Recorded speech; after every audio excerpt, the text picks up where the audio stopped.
Depois dos sanduíches, agora é a vez do suco, gente. O Procon do DF proibiu a venda da bebida Del Valle Fresh. Essa medida foi com base na denúncia do Instituto Brasileiro de Defesa do Consumidor sobre uma suposta propaganda enganosa, na mesma linha dos sanduíches, né? A fiscalização verificou que os produtos não têm a quantidade mínima de fruta para ser considerado sucom, néctar ou refresco. A bebida só vai voltar aos supermercados depois que o fabricante corrigir a apresentação das embalagens e das peças publicitárias.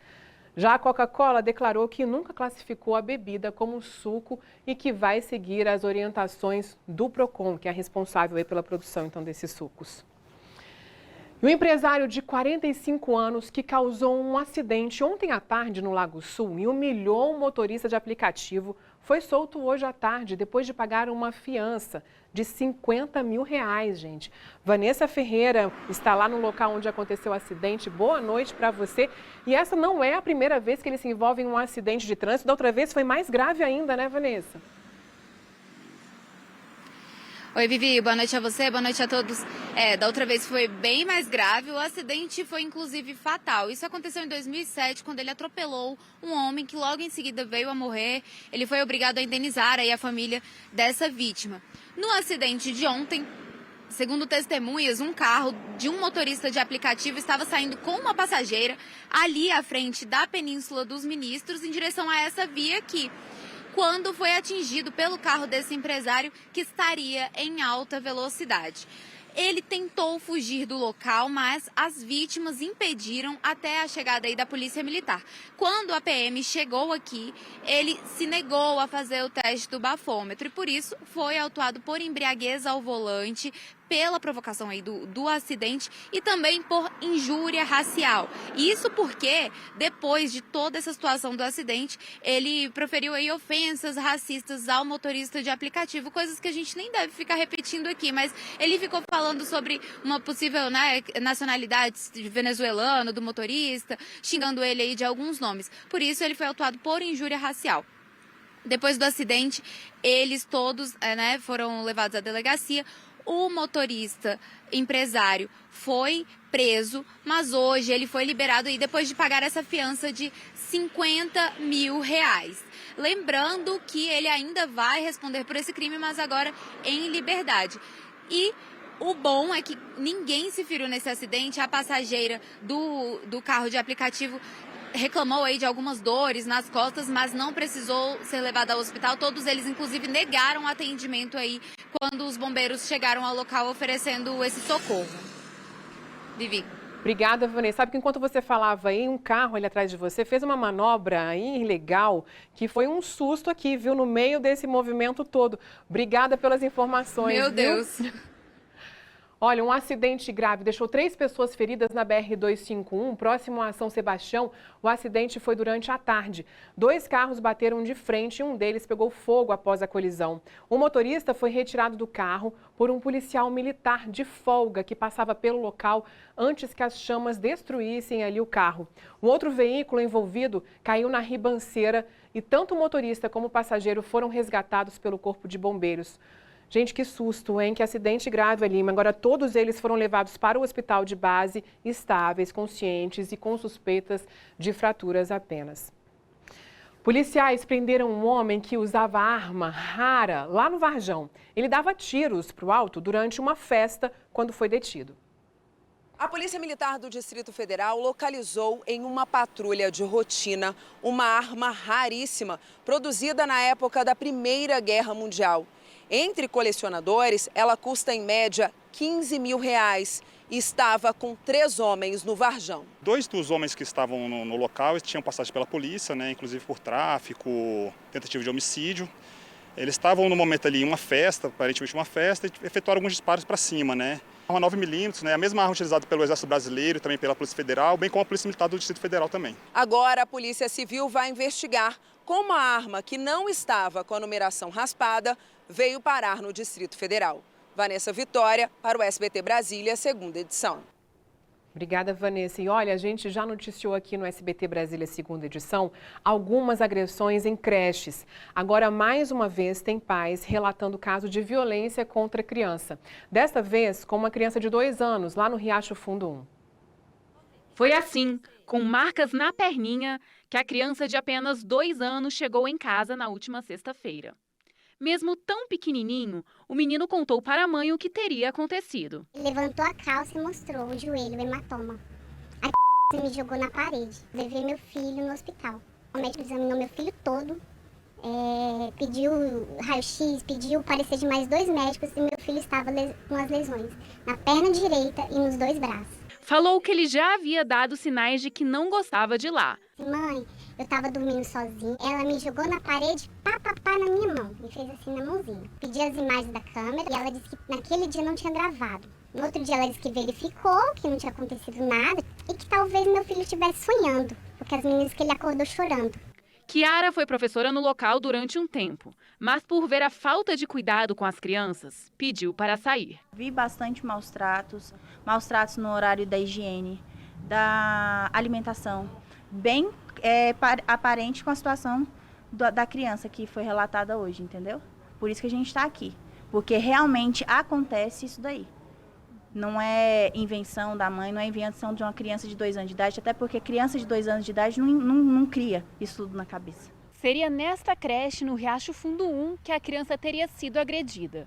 De acordo com a Secretaria de Educação, ela não é credenciada, ou seja, não tem autorização para funcionar. Bom, um advogado da creche, por telefone, informou que, segundo a direção, este foi um fato isolado praticado por uma funcionária.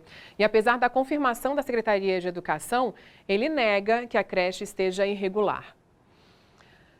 A polícia investiga um crime no Gama. Um rapaz ficou ferido e o padrasto dele morreu. Os dois foram atingidos dentro de casa. Foi nessa kitnet do setor oeste no Gama. Mas a confusão teria começado em outra casa da região, envolvendo a enteada da vítima. Segundo testemunhas, a família estava reunida aqui na casa quando, por volta de meia-noite, um homem chegou armado dizendo que mataria todo mundo bem aqui no portão e começou a atirar. Os disparos atingiram Luciano da Rocha Vieira, de 44 anos, e o enteado dele, conhecido como Maiquinho, de cerca de 25. Depois de atirar, o criminoso fugiu. Mesmo ferido na perna, Maiquinho conseguiu correr até uma delegacia que fica algumas quadras ali para cima, cerca de 700 metros daqui, para pedir ajuda. Luciano foi socorrido pelo irmão e levado para o Hospital Regional do Gama, mas acabou não resistindo aos ferimentos e morreu. Vizinhos afirmam que o padrasto morreu para salvar o enteado. O caso está sendo investigado pela 20ª DP. Na noite do crime, um homem foi preso suspeito de ser o comparsa do atirador, que ainda está foragido. Olha, e os impactos do aumento no preço do óleo diesel, hein? Parece que não atinge tanto a gente, né? Mas olha, são inevitáveis esses impactos. Até porque quase tudo que é produzido no Brasil chega às cidades por onde? Por rodovias, e o meio de transporte é o caminhão. Os preços não param de subir e a situação vai ficando insustentável para muita gente.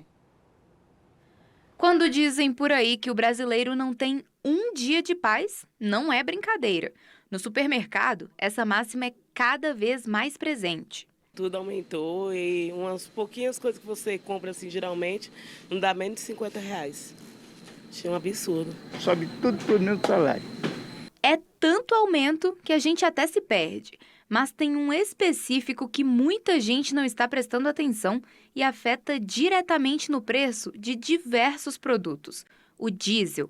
O impacto de mais uma alta de aproximadamente 9% no preço do diesel irá refletir negativamente no custo de produção e logística do Brasil, principalmente porque o Brasil, sendo um país prioritariamente rodoviário e toda a cadeia logística e de produção dependendo do combustível fóssil, do diesel e da gasolina, podemos esperar mais uma pressão inflacionária. O último reajuste do diesel veio na semana passada, de 8,87%.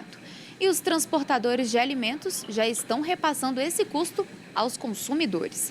E se os produtos ficam mais caros, passam a ter menos saída e até a faltar nos mercados, além de não darem lucro aos comerciantes. Nesta transportadora, que distribui frutas no DF em torno com 10 caminhões, eles até tentaram segurar os repasses, mas a situação ficou insustentável. Eu pagava R$ 2.300 de um frete, Bom Jesus até aqui.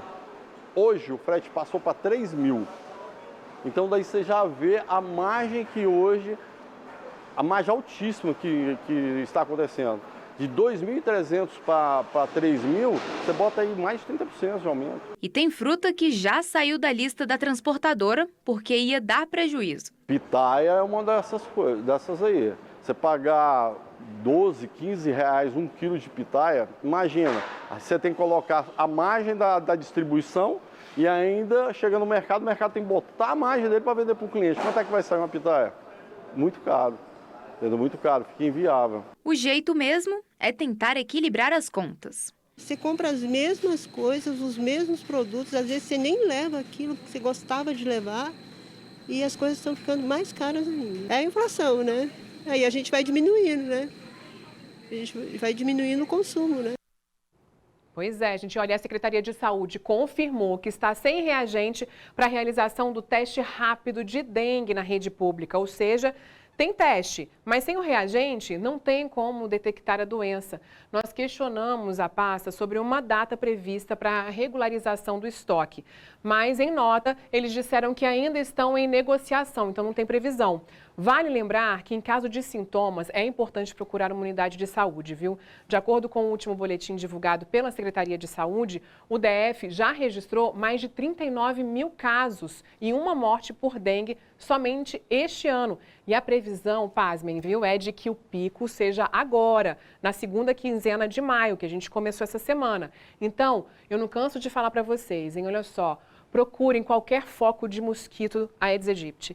Pode estar desde numa tampinha com água até numa piscina em que a água não está sendo tratada. Aproveita para fazer ali uma campanha com a sua vizinhança. Vai, encontra qualquer foco, liga para 160.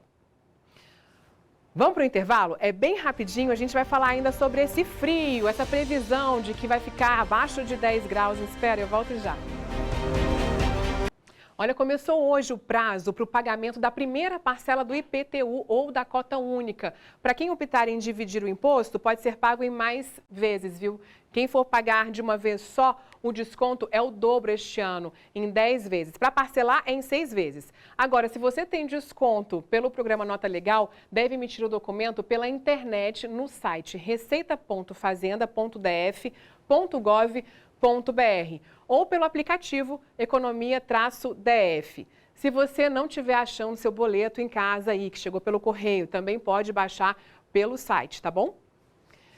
E a partir de hoje, os garis do DF têm uma data anual para comemorar e que virou ponto facultativo. A data foi instituída em decreto assinado pelo governador Ibanez Rocha. Os servidores da limpeza pública ganharam uma festa promovida pelo GDF. A partir de hoje, os 4.600 garis têm essa data anual para comemorar, que é o dia 16 de maio. Olha, eu vou para o intervalo rapidinho e a gente volta com essa previsão do tempo, hein, para você se programar. Me espera, eu já volto. Deixa eu só me corrigir aqui, olha, para pagar o IPTU à vista, você tem 10% de desconto. Se for parcelar, aí você pode dividir em 6 vezes, viu? Agora sim, vem frio por aí, você está preparado? O DF pode registrar mínima de 6 graus nos próximos dias, em torno disso. Será que vai ser aquele tal de coloca casaco, tira casaco, como a gente está acostumado? O IMET responde para a gente e explica de onde vem essa massa de ar frio que deve passar pelo DF. No termômetro, a temperatura ainda está elevada. Mínima de 17, máxima de 27 graus. Mas nas ruas de Brasília, já tem gente se preparando para tal friaca. Estou sabendo que o frio vem aí, rigoroso, estou aproveitando para tomar o último sorvetinho da semana, quem sabe. Assunto que foi parar na internet e não escapou dos memes. Olha só, será que a catedral vai ficar assim, ó, nos próximos dias, rodeada de neve? Se ficar, o look do dia já está garantido. Mas tem a galera que conhece Brasília e tá com medo do tal frio e calor no mesmo dia. Eu acho que vou colocar e tirar, porque na hora que eu tô sentindo frio, eu tô sentindo calor. Mas como a gente passa o dia inteiro movimentando, geralmente não sente frio. Na hora que você para é que o frio vem, né? De acordo com o IMET, Instituto Nacional de Meteorologia, na madrugada de quinta-feira, o Distrito Federal deve atingir a temperatura mínima de 6 graus. Resultado de uma massa de ar frio que chegou ao Brasil no domingo e que pode deixar o fim de semana gelado. A partir já do sábado, a hipótese de manhã está frio, mas à tarde já começa esquentando, né? Voltando àquelas condições, né? Devido ao predomínio de sol, a alta incidência de radiação solar, à noite esfria e durante as tardes quentes. Aí vai ser o final de semana que acontece assim, mas a quinta e a sexta-feira, provavelmente os 2 dias fica frio durante o dia. E a Defesa Civil do DF já emitiu alerta de frio intenso, orientando a população sobre os cuidados diante das baixas temperaturas. Especial atenção deve ser dada a crianças, idosos e pessoas enfermas. Hidrate-se adequadamente, mantenha-se agasalhado. Proteja também sua cabeça e mãos. Proteja também seu animal de estimação. No ano passado, a menor temperatura em Brasília, no mês de maio, foi de 11,6 graus. Em 2020, ficou em 8,5. Com a promessa de um friozinho mais intenso agora, a Luzinete já garantiu a proteção. Estou me preparando para o frio. Comprei minha touquinha e estou me protegendo. Vou preparar a minha. Olha, você viu o eclipse lunar ontem, todo mundo comentando, mas foi tarde, né? Já na madrugada. Então a gente mostra agora um pouquinho dos registros de quem conseguiu ficar acordado até tarde. Muita gente foi, inclusive, para a Esplanada dos Ministérios ver o fenômeno pelos telescópios que o Clube da Astronomia de Brasília colocou lá na Praça dos Três Poderes. Esse foi o primeiro e único eclipse total da Lua neste ano. O Sol, a Terra e a Lua ficaram alinhados e ao passar pela sombra da Terra, a Lua ficou assim, olha, vermelhona, a chamada Lua de Sangue. Nessa imagem aí, o Léo Caldas, que faz registros incríveis do céu de Brasília, conseguiu capturar todo o processo lá do gramado do Mané Garrincha. Deu um efeito bacana, né? Não deu para ver ali detalhes por causa do céu nublado, mas ficou um espetáculo. Obrigada pela companhia, gente. Espero vocês amanhã no mesmo horário. Beijo, tchau, tchau.